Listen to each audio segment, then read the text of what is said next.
Oi, esta é a 12ª aula da disciplina de Controle e Automação de Processos Químicos 1, desse segundo período de 2020. Tudo bem? Hoje eu trarei alguns exemplos de aplicação de analisadores químicos em processos. Tudo bem? Então, resumidamente, o que será apresentado? Será apresentado um pouco a respeito da classificação dos analisadores químicos em processos, com respeito à sua alocação.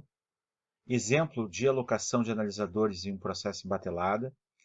Eu vou falar sobre a interação entre a matéria e a luz para uso em analisadores ópticos e focando sempre em exemplos associados com a minha experiência profissional.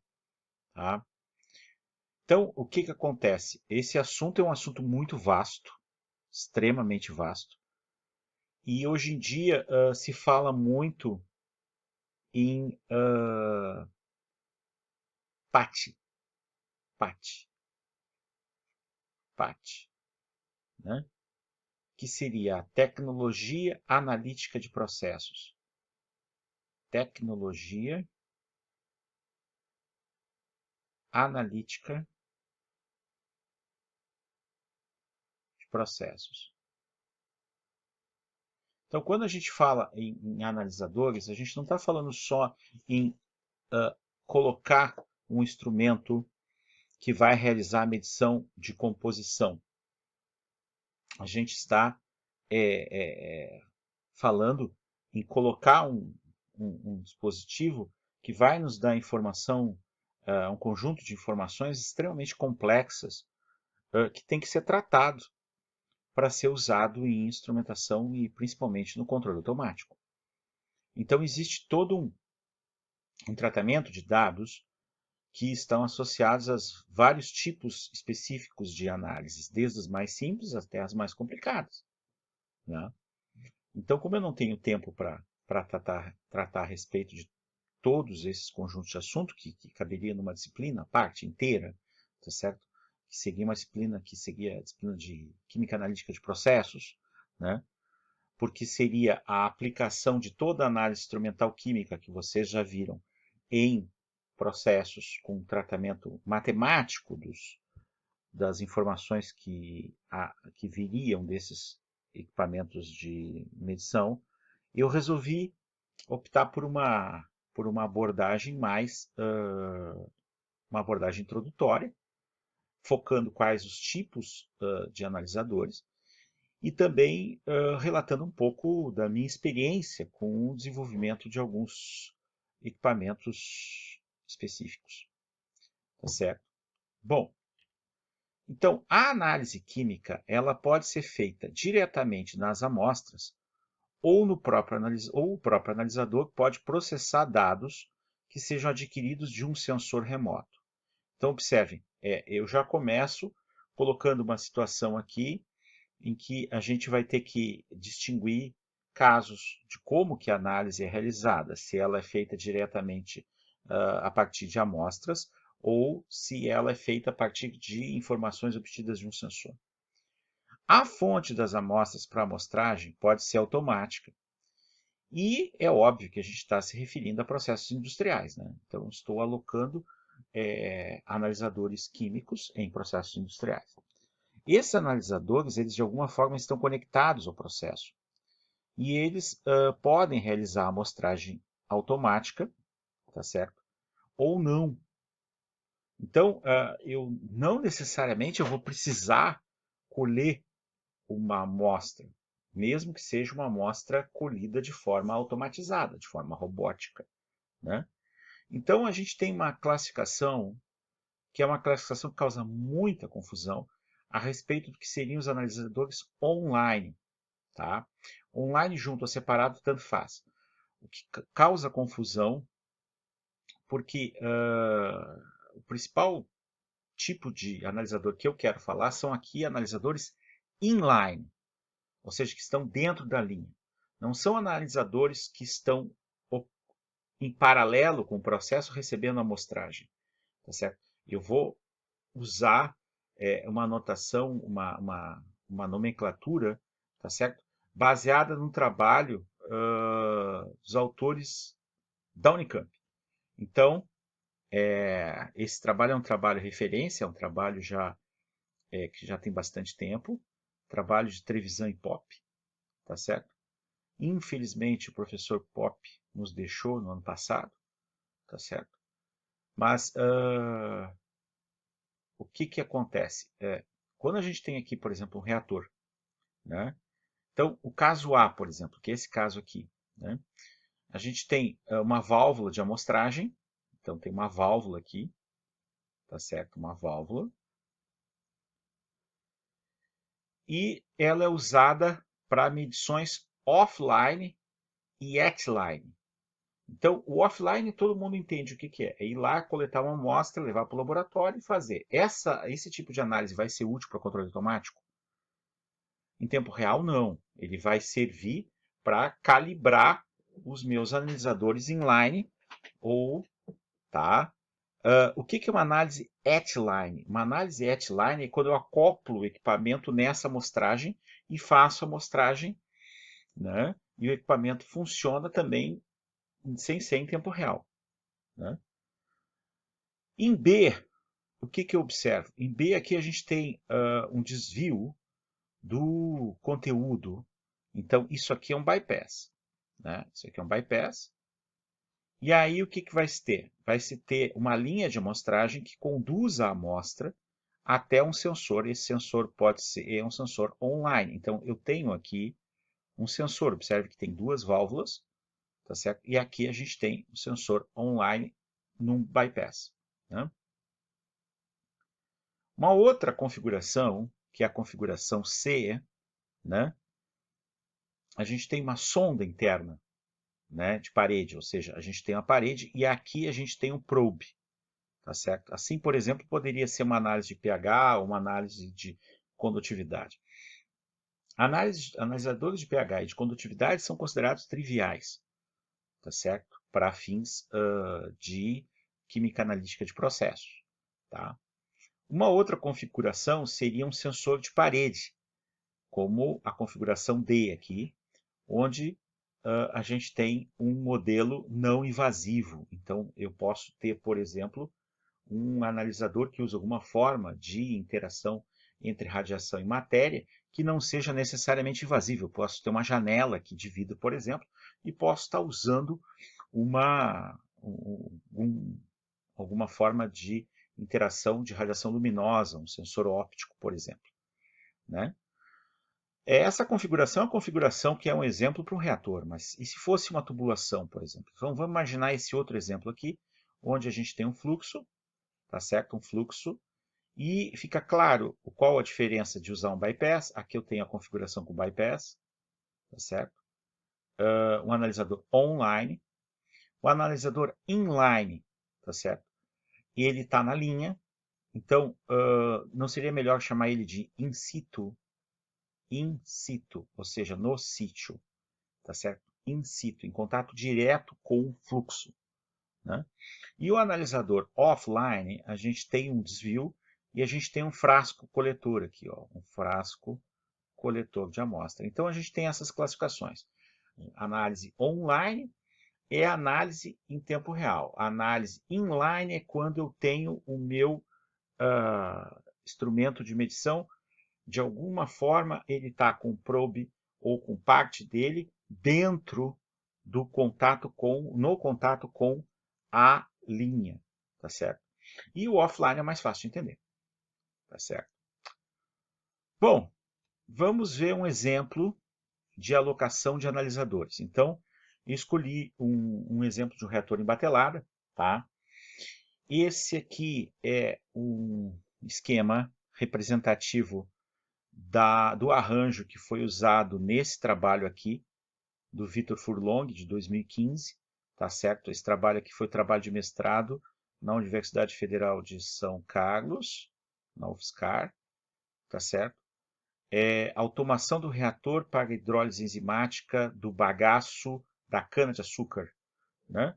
Controle adaptativo baseado em inteligência computacional, né? Então, o que se tem? Se tem um reator aqui, esse reator é esse vaso, tá? Esse reator opera em batelada.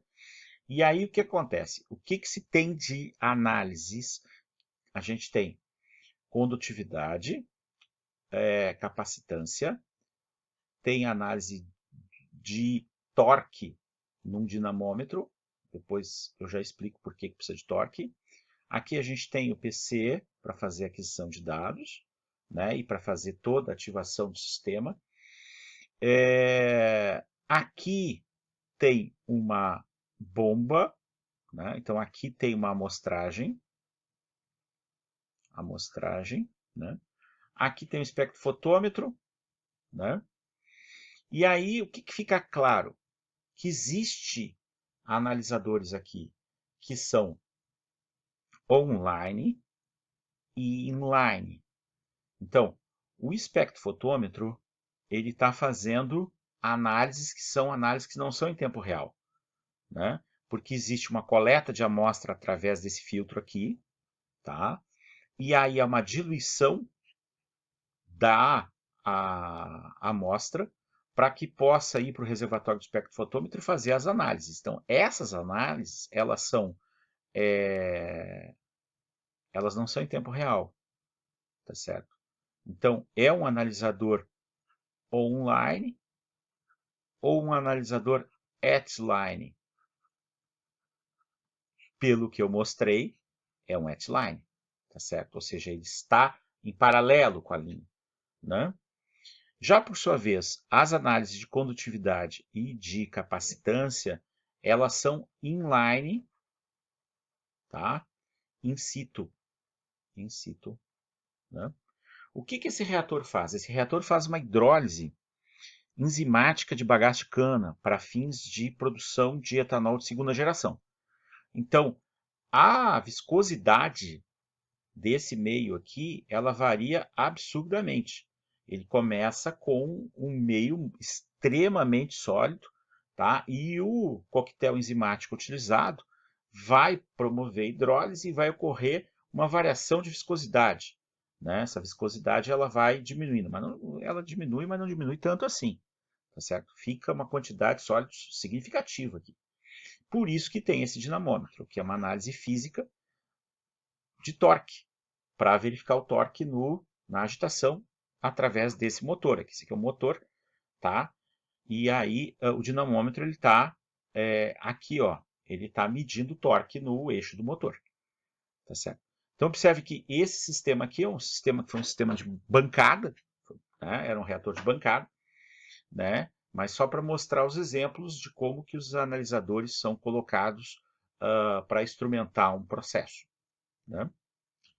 Bom, eu tenho particularmente experiência desde o meu doutorado em medição de concentração celular, tá? Em bioprocessos. Então, eu quis trazer esse exemplo porque eu sei, né, que a gente precisa hoje em dia prestar bastante atenção nesse tipo de aplicação. Tá? Não preciso ressaltar a importância absurda que os bioprocessos vêm ganhando ao longo do tempo na engenharia química, né? Então, o que acontece? Quando a gente vai falar em medidas de concentração celular, né, a forma de fazer isso offline é a retirada e a submissão da amostra até um laboratório, né? E esse laboratório ou vai fazer uma análise gravimétrica, né? Ou vai fazer uma análise espectrofotométrica, ou pode fazer contagem através da célula de Neubauer, né? Contagem de células, tá certo? Então eu posso expressar essa concentração celular de duas formas diferentes. Eu posso expressar em número de colônias por ml ou em gramas por ml, tá certo? A análise espectrofotométrica também poderia ser feita uma análise turbidimétrica. tá certo? Para expressar a concentração de células, para determinar a concentração de células. Depois eu vou mostrar por que eu consigo essa informação, mas você já tem uma ideia a respeito disso. Uma outra possibilidade é eu ter a análise online através de um bypass. Então, não vou retirar a amostra manualmente, tá certo? E essa análise é que vai precisar ter alguma forma de medição de células, tá? Então, por exemplo, no trabalho anterior aqui, a gente viu que tinha uma medição de capacitância, né? Será que eu posso usar capacitância para medida de concentração celular? Sim. Então, capacitância também é um método, tá? Capacitância, medida de capacitância, é um método de medida de concentração celular, né? Por sua vez, uma outra opção é o uso da medição in situ, com contato direto com a linha de processo. Em tese, essas medidas seriam mais representativas. Por outro lado, elas têm seus inconvenientes. Eu vou tratar desses inconvenientes mais daqui a pouco, né? Bom, a gente sabe que o objetivo dos sensores é que eles interajam diretamente com o mensurando, né? O mensurado, tá certo? E aí o que vai acontecer? A energia, existe uma interação direta do sensor com aquilo que está sendo medido para que a gente tenha uma resposta, tá certo? Então, a gente precisa ter etapas bem definidas a respeito de amostrar, medir e coletar dados para fazer uma análise matemática. Esse sinal do sensor, ele vai ter que ser recebido, ter que ser transformado de uma forma de energia em outra e vai ter que ser amplificado, ou seja, para que a gente possa transmitir esse dado à distância. Quando nós falamos em sensores in situ, né, a gente tem várias necessidades e vários problemas, né? Então, o que acaba acontecendo? O sensor ele vai ter que ser resistente à corrosão, né? Vai ter que ser resistente à corrosão, à umidade, ao pH do meio e temperatura do meio. Ele não vai poder colocar sujidade se eu estou tratando de bioprocessos. Ele vai ter que ser capaz de ser esterilizado e tem que ser inativo biologicamente. Ou seja, ele não pode vir a prejudicar os meus cultivos de qual micro-organismo seja. Então, são algumas características que os sensores in situ precisam ter, né? Bom, uma forma mais comum de se trabalhar com determinação de concentração de biomassa é através do uso de sensores ópticos. Esses sensores ópticos, eles usam a interação da luz com as células, porque as células obstruem a passagem da luz. Então, o intuito seria obter uma relação com uma medida turbidimétrica, tá certo? Isso nos traz algumas vantagens e algumas desvantagens. Então, vantagens. Ele pode ser não invasivo, eu posso ter janelas, tá certo? Em que eu faço simplesmente passar a luz através do meio da tubulação. Isso também permitiria uma redução do risco de contaminação. A gente não tem gasto de substância química e o acompanhamento é em praticamente tempo real.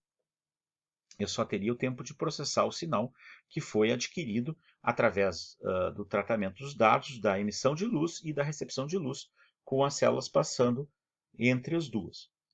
Por sua vez, a gente sabe que bioprocessos precisam ser agitados, a maioria das vezes, e que eles precisam ter alguma forma de aeração. Então eu tenho bolhas, posso ter bolhas.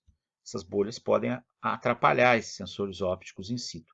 E a agitação também pode vir a atrapalhar. Além do que, as células têm morfologia, elas têm formas diferentes, tamanhos diferentes, tá certo? Estágios de desenvolvimento diferentes. Isso vai fazer com que haja um efeito nas medidas do sensor óptico, né? Bom, como que a radiação luminosa interage com a matéria? Então, quando a gente tem uma luz incidindo sobre a matéria, parte dessa radiação luminosa é absorvida e ocorre o fenômeno de espalhamento, scattering em inglês, scattering, né? E aí a luz incidente vai ser transmitida e parte vai ser refletida. Então a gente tem luz incidente, luz refletida, luz transmitida e luz espalhada, né? Espalhada, transmitida e refletida, né? Então, a reflexão ocorre quando a gente tem índices de refração diferentes, tá certo? Então, é normal que ocorra sempre reflexão da luz por causa da passagem da luz de um meio para o outro com índices de refração diferentes, né? A transmissão, ela vai depender da concentração de partículas, tá certo? Então, a transmissão, ela é muito importante quando a gente tem partículas que não são comparáveis com o comprimento de onda que está sendo usado. Quando a gente usa um comprimento de onda que é com tamanho, ele não interage com a partícula porque a partícula é muito pequena, tá certo? Ou seja, é como se não deixasse sombra, né, entre aspas, tá? Só para fazer a analogia, a gente não vai ter a parcela mais significativa vai ser da transmissão. Então a transmissão está muito ligada à espectrofotometria. A espectrofotometria, onde vale a lei de Lambert-Beer. Lei de Lambert-Beer, né, que vocês viram em análise instrumental, né? Ou seja, concentrações muito baixas, soluções diluídas. O que essas soluções diluídas elas garantem? Elas garantem que não vai haver partículas, uma concentração muito grande de entidades elementares que vão interagir com a radiação. Então, é como se a gente trabalhasse tendendo a zero a concentração. Então, não haveria interação nenhuma entre as partículas do soluto e a radiação luminosa utilizada, né? Mas se eu estou querendo medir células, né, eu preciso trabalhar com objetos maiores. Então, o que vai acabar acontecendo? A gente tem a possibilidade de medir espalhamento. Espalhamento, tá certo? Esse espalhamento é uma interação da luz com as partículas pequenas que ocasiona mudança aleatória na direção da radiação. Então, isso aqui é usado para grandes, entre aspas, partículas em suspensão. Em suspensão, né? Além do espalhamento e além da transmissão, a gente tem quando a matéria interage com a luz, diminuindo parte da radiação passante, porque essa energia foi usada para que houvesse alguma modificação da matéria. Então, por exemplo, é quando eu tenho a mudança de cor. Então, a gente tem isso aqui está associado, por exemplo, a fenômeno de cor. Então, eu tenho radiação que passa, radiação que é absorvida. Então, como é que eu sei a radiação absorvida? Eu sei por diferença. Eu sei quanto eu emiti de radiação, eu sei quanto passou, eu sei quanto absorveu, né? A gente, por espalhamento, é a mesma coisa. Ou seja, como é que eu vou saber quanto de luz foi espalhada? Eu vou saber quanto de luz foi espalhada porque eu sei quanto foi emitida, tá certo? Bom, como que eu posso usar isso para fins de medição de concentração celular? Então, vou dar um exemplo da criação de um analisador online in situ de concentração celular. Então, aqui, esse trabalho aqui eu trabalho associado à minha tese de doutorado, tá certo? Aqui a gente está vendo um conjunto de emissores e receptores, tá certo? Então, aqui a gente tem um emissor de radiação luminosa, né? E do outro lado, a gente tem um receptor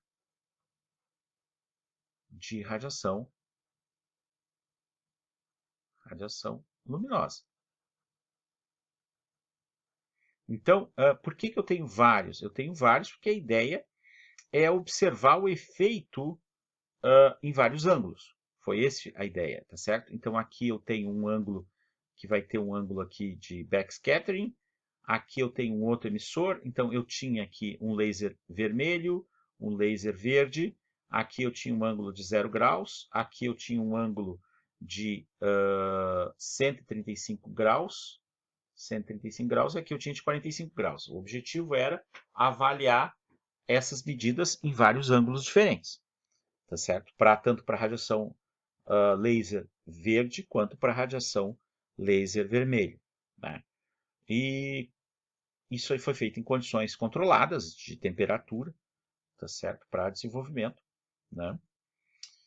E tá aqui o aspecto do espalhamento da luz nos comprimentos de 530 nanômetros, né?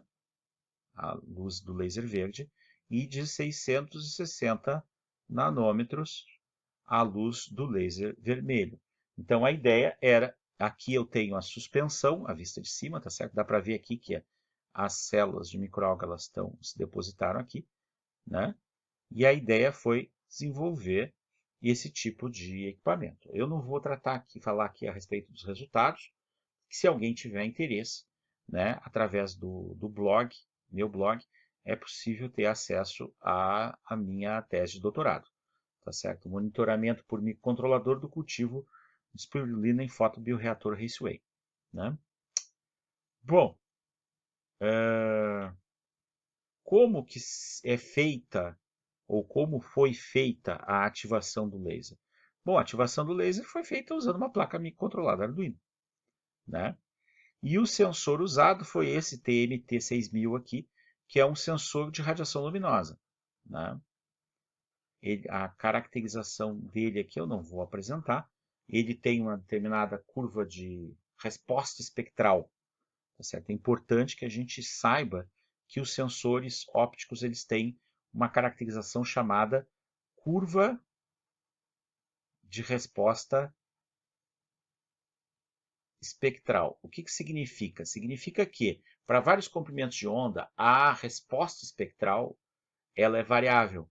Ou seja, tem um comprimento de onda que o sensor é mais sensível e alguns comprimentos de onda que ele é menos sensível. Então ele tem um comportamento que é um comportamento que não é necessariamente um comportamento homogêneo ao longo de todos os comprimentos de onda. Tá certo? Então é interessante que a gente tente usar um comprimento de onda que seja mais adequado para aquilo que a gente quer analisar e também para fins de detecção pelo sensor. Infelizmente, né, é muito difícil construir equipamentos que tenham construir com baixo custo, tá? Equipamentos que tenham comprimento de onda variável. Então a gente acaba usando comprimentos de onda discretos quando a gente monta esses analisadores de processo, tá certo? A gente usa os lasers que estão disponíveis, os lasers vermelho, verde, azul, violeta e assim por diante, né? Bom, então essa foi uma aula rápida quando comparada com as anteriores. Eu quis deixar aqui um pouco da minha experiência com o desenvolvimento desse tipo de sensores.